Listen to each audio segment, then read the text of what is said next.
Kettleland Sports Zone Saturday starts now. Oh, a Hail Mary that will be remembered forever in South Dakota.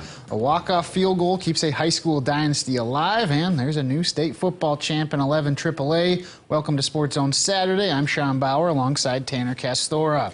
USD and SDSU have played each other 114 times in football prior to last Saturday. But the 115th meeting would be one that both sides will never forget. Kettleland's Grant Sweeter brings you the story. SDSU led USD 20-17 with just 8 seconds to play. The Jacks were facing fourth down, so they ran some clock and threw the ball away, thinking it would take all the time off the clock. But it didn't. We practiced that play. We've timed it ourselves.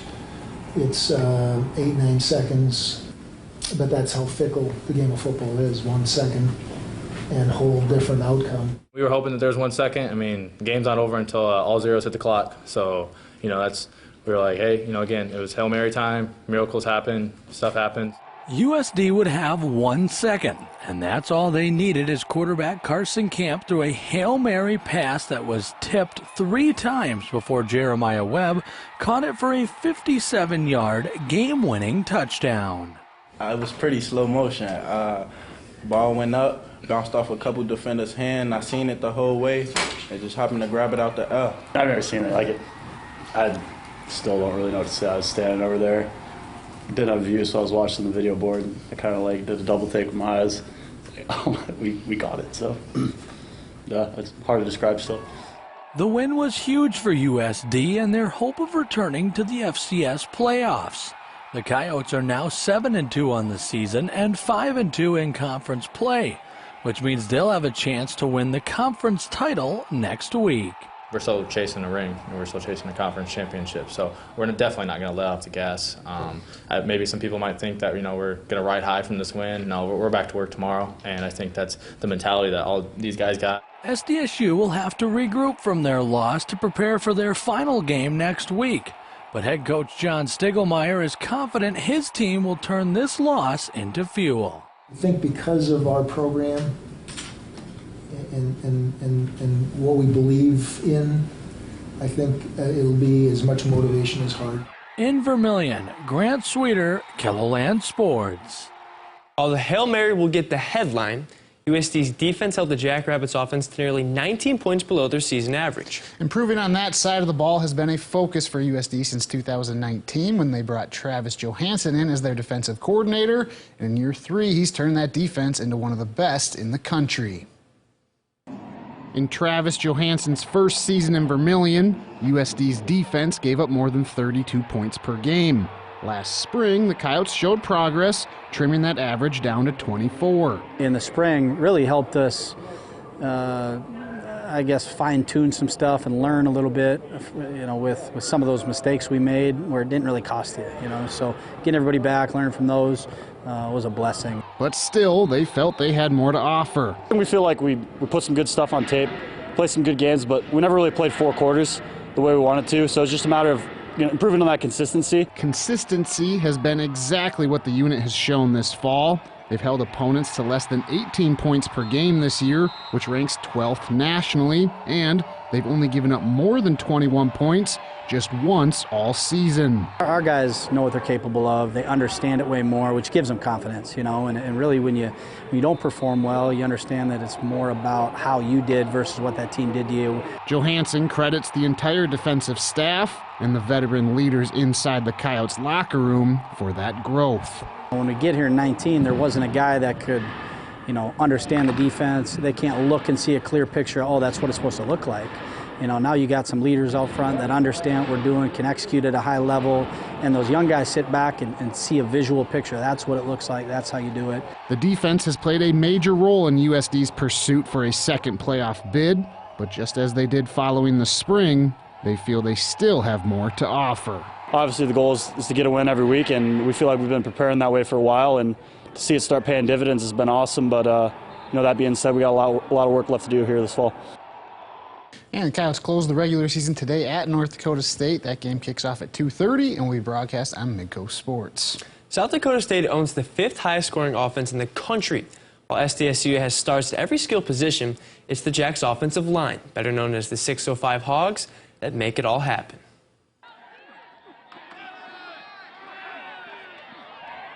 You know about Strong Jr. and the records that may be broken, and the transfer at quarterback from Tampa, Chris Oladokin. The Yankee twins at wideout, Kraft and Hines at tight end. And don't forget about Davis when the kid comes back healthy again. They're the stars of the show, the rock stars on stage, the names that you read on the front of the page. But behind all the smoke and behind all the fog, that's where you'll find the 605 Hogs. The 6 represents 60 minutes of full, relentless effort and play. 0 stands for 0 excuses. And then 5 playing as 1. The South Dakota State offensive line. For years within the program, they were simply known as the Hogs.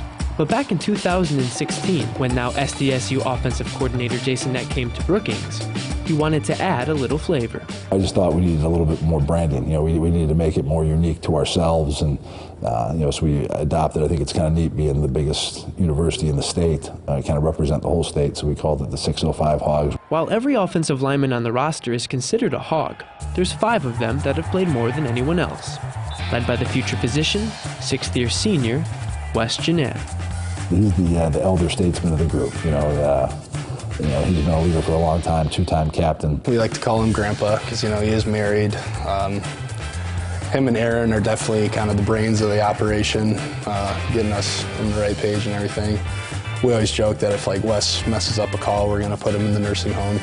Starting 17 of the last 21 games, at right guard, Egan Lickus. Egan is probably what we would call the hoggiest of the Hogs. We have like our no sweat Thursday practices, and Egan's in like a full sweat. Like, I've never seen someone sweat so much just walking around. He won't admit it, but he's got a softer side in music. You know, he's a good guitar player and whatnot, and he'll probably hate me for saying some of that. Starting at left guard from Sioux Falls Roosevelt, Mason McCormick. He always has this intensity about him that I just love. It's almost a little bit chaotic, like crazy energy. He's always trying to get like Aaron and Egan to get into like a slap fight or something. He's kind of what you want in the O-line as far as the aggressor. You know, takes a lot of pride in, you know, moving a guy from point A to B and dumping him on his back. At left tackle, studying to be a pharmacist, senior Aaron Johnson. He's a super smart guy, super good dude. We'll just have random talks about anything, and we'll be walking down the hall, and he has no spatial awareness, and he'll just like run into a table or trip on his own feet. After entering the program as a 237-pound freshman, he's slowly grown into his now 300-pound frame. I thought, like, you know, it did take some getting used to, but honestly now I feel like I'm probably more athletic now at 300 pounds than I was at 280, just because kind of my weight gain slowed and I've kind of grown into my body a little bit more. And on the opposite side of the line, at right tackle, Garrett Greenfield. You know, he really came on the scene last year as his first year starting and ended up being an All-American.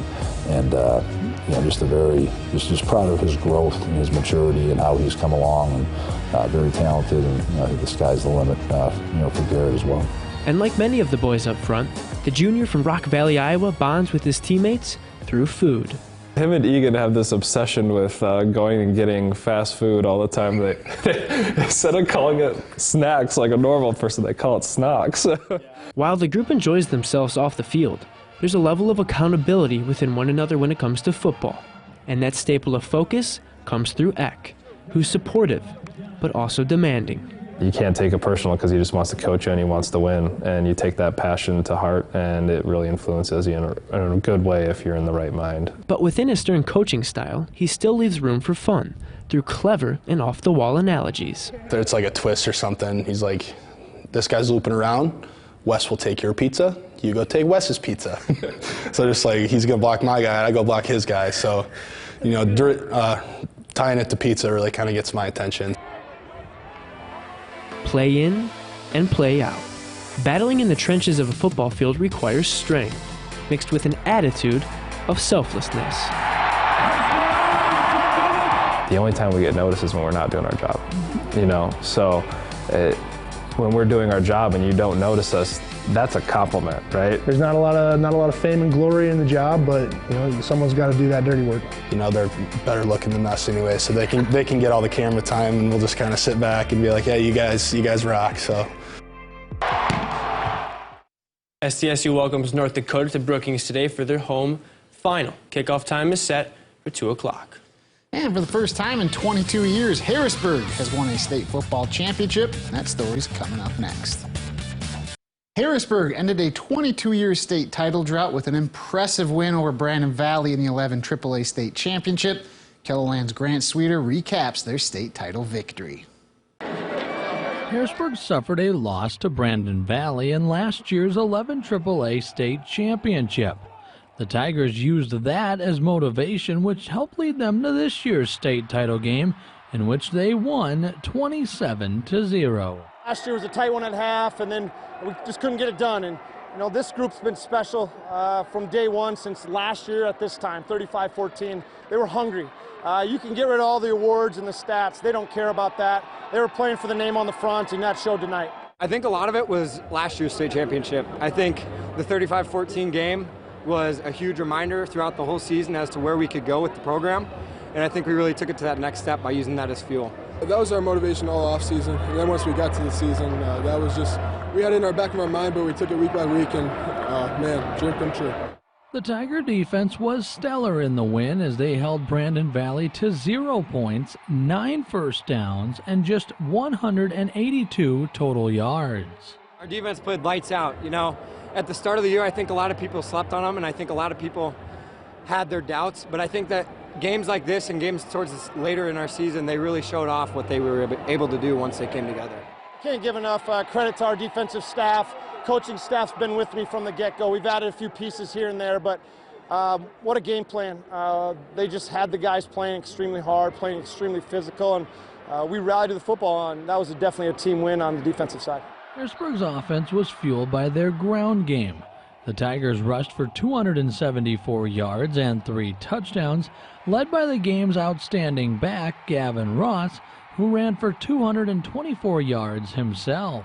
We knew we had to run the football tonight. They did a good job. That's a great coaching staff, and they were reading, Jacob a lot. On when he pulled the football to throw it, they would rally to the football, and that's being well coached. So we knew we had to do some things earlier. Our staff talked going into halftime that we got to run the football. It all goes out to the offensive line. Everything starts with them. They really got going. They had high motors throughout the whole game, and they really got us a good push, so we could just do our thing and we could just play our offense. Following the win, Harrisburg head coach Brandon White shared a moment with his quarterback Jacob Knuth as the two celebrated their state championship win.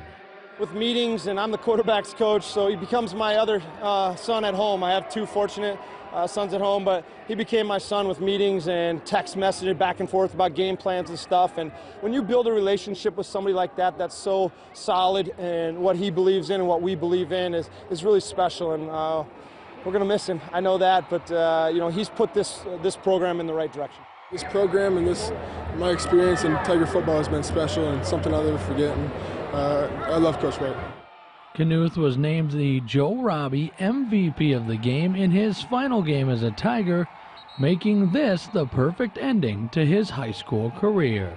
This is it. High school football has come to an end, and I wouldn't trade any second of it for the world. Just going through this whole season, really since 7th grade with these seniors, it's a special feeling. Grant Sweeter, KELOLAND Sports. And Harrisburg has now won 5 state championships in their school's history. A familiar name took home the 11 AA championship and did so in walk-off fashion. That story coming up after the break. Friday's 11 AA title game featured a matchup of defending champions, with T Area, who won the 11A crown last season, moving up to 11 AA this year, and Pierre, coming in as the 4-time defending champs in that class. 2 programs would deliver an instant classic that came down to the very last second. That's by far the best football game I think I've ever been a part of in my life. Pierre versus T Area, the 2021 11 AA state championship game that became an instant classic that some saw coming. On the car ride here, my best friend, he messaged me and he says, "I'm predicting you will win this with a field goal." In their first season in AA, the T Area Titans entered the championship with a perfect 11-0 record and would jump out to a 27-7 lead behind the play of Kale Lundeen. but the Governors would find a way to steady the ship. They did a really outstanding job staying level-headed throughout the entirety of the game and, just clawing back one play at a time. Trailing by 20, Lincoln Kienholz and Jett Zabel would connect on 48 and 35-yard touchdowns to pull the Governors within 6. Then with 3 minutes and change left in the fourth, this 3-yard Kienholz run would even the game at 27. I ran the ball one time and it started working. I started getting yards off it, so he just kept running me, trusting me, and I knew I had to make plays. But the PAT was blocked, keeping the game deadlocked at 27. The Titans would move into Pierre territory, inching closer to field goal range. But with 36 seconds remaining, Lundin would be intercepted by Jacob Mayer. And a few plays later, from 40 yards away, Cole Peterson would etch his name into the Pierre football history books. As soon as I looked up, I knew I hit it pretty good. I looked and I saw it turning and I knew it was in. I asked Cole, do you want it on the left hash or do you want it in the middle? If you wanted it in the middle, we felt like we could have, taken a snap and dove to the right 2 feet or 2 yards and then called our timeout. But he said he wanted the left hash and he was right. And while Peterson was the hero in the end, the man who acted as Superman throughout the game was Lincoln Kienholz.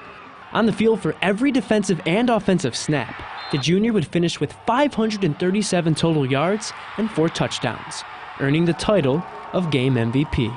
He's a special kid. When the lights shine brightest, that's when he plays his best. He took all the pressure on himself and he did everything and didn't shy away from it and carried us on.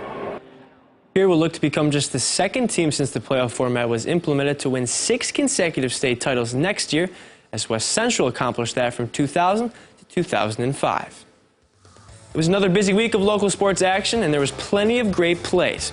See which play tops the list in this week's Top 5 Plays coming up after the break. It was a busy week in local sports with 7 state football championships and much more. KELOLAND's Grant Sweeter has a look at this week's top plays.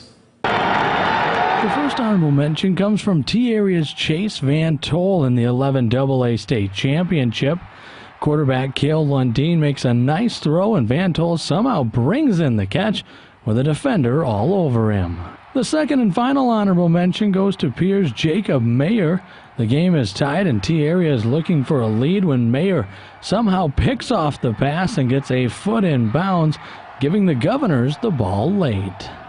The fifth best play of the week features a great catch. Pierre's Lincoln Kienholz delivers a pass downfield, and Jett Zabel makes the catch over a defender and then takes it in for the touchdown. That helped get the Govs within a score in the 11 AA state title game. Checking in at number 4 is a great throw and catch from PLATTE-GEDDES' Dawson Hoffman to Joey Foxley. Foxley somehow makes the grab in double coverage while getting 2 feet in bounds. He would help the Black Panthers claim the 9AA state crown. The third best play of the week begins a theme of walk-off scores. Pierre and T-Area are tied at 27 with seconds to play when kicker Cole Peterson splits the upright from 40 yards out to give the Governors their 5th straight state championship. The runner-up play of the week comes from Del Rapids St. Mary's John PICA, who steps in front of a pass and grabs the interception. He would then break 2 tackles on his way to a pick-6 touchdown. That effort would lead the Cardinals to a state title win with a walk-off 2-point conversion from C.J. Smith to Gabriel Lindemann. The top play of the week comes from the final play of the SDSU versus USD football game. The Coyotes trail 20-17 with just 2 seconds to play, so quarterback Carson Camp fires downfield and the ball is tipped 3 times before landing in the hands of Jeremiah Webb for the touchdown. USD earned the 23-20 walk-off win over SDSU. That's a look at this week's KELOLAND.com Top 5 Plays of the Week. If you have a top play you'd like to see on KELOLAND, you can tweet to us using the hashtag KELOSports. In Sioux Falls, Grant Sweeter, KELOLAND Sports. Oh, great stuff there. We'll take a look at this week's NFL slate and break down some of our picks next. Week 11 of the pro football season is here, and that means another round of pick'ems. Grant Sleet is back to 3 games over me, while Sean, you still sit 5 back in 3rd place. That's you. I'm coming back. Well, this week we all correctly predicted a Patriots win on Thursday. Moving on to Sunday's games, we start with a big game out in Chicago. Baltimore Ravens taking on the Bears, and And I don't know if that's a surprise, but all of us taking Baltimore in this one. Still a question if Lamar Jackson is going to play. It looks like he will. If he does, I like the Ravens in this one. They've been playing decent football, kind of an up-and-down team. Don't know exactly who they are yet, but I'll take them this week. Yeah, Bears took a big hit, Khalil Mack on IR, and then a big one up in Minneapolis, Packers at Vikings, and we all picked Green Bay. I know I'm from Minnesota, I'm a Vikings fan, but Aaron Rodgers, there's just something about that guy. He just kind of, he owns Chicago, and he's really good against the Vikings, and I just think that defense is going to do enough, and he's going to be back to Aaron Rodgers after shaking off the rust last week. Even after what you saw from your team last week? Yeah, I mean, they did it once, prove me wrong again, and do it again before I start believing. I've been a Vikings fan long enough to know that. All right. Up next, Saints at Eagles. One of the few we actually disagree on. I took New Orleans. You and Grant both took Philadelphia. I like what Hurts did last week. You have faith, though, in that Saints team, do you? I just think Sean Payton's a good coach. I think they'll just do enough defensively to slow down Hurts, and then I think the offense, they haven't been bad. They almost they competed with Tennessee last week even without their starting quarterback. Yeah. So, and then a big one, Cowboys at Chiefs. We all went with Kansas City. I think Kansas City's offense looked like it found its form. Now we get to see if that Cowboys defense, how good are they? Because they looked good against Minnesota a few weeks ago, but now they get the Chiefs offense. If they can contain that, then all of a sudden the Cowboys look like a Super Bowl contender. Yeah, this is a big game. The Cowboys and the Chiefs, two teams that had two good games a week ago. Chiefs might be back in the form that we thought they would be in. I think this week we'll find out if that's really the case. All right, Cardinals at Seahawks. All of us taking Seattle. I think Kyler Murray being a game-time decision. DeAndre Hopkins out. Russell Wilson back at home. I think that's just going to be a tall task for the Cardinals to overcome. Thought I'd be the only one taking the Seahawks. We all went with them. I have faith in Russ. Yeah, I kind of thought the same thing, that I would be the only one taking the Seahawks. Well, you can see the rest of our picks by visiting the sports page on KELLELAND.com. Coming up next, we'll take a look ahead to next week's sports calendar when we return. Welcome back to SportsZone Saturday. Before we leave, let's take a look at the upcoming week's sports calendar. And tomorrow morning, USD and SDSU football, hoping to hear their names called as at-large bids into the FCS playoffs.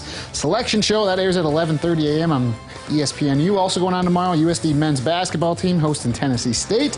Then on Monday, the Crossover Classic tips off. South Dakota State men in the field once again. They'll open the Classic against Nevada Monday night at 6. And then Thursday, Summit League volleyball tournament beginning in Vermillion. SDSU in action on Thursday. USD earned a bye. They'll play Friday. Championship being held on Saturday. Thank you again for tuning in to another edition of SportsZone Saturday. Enjoy the rest of your weekend. See you back here next week.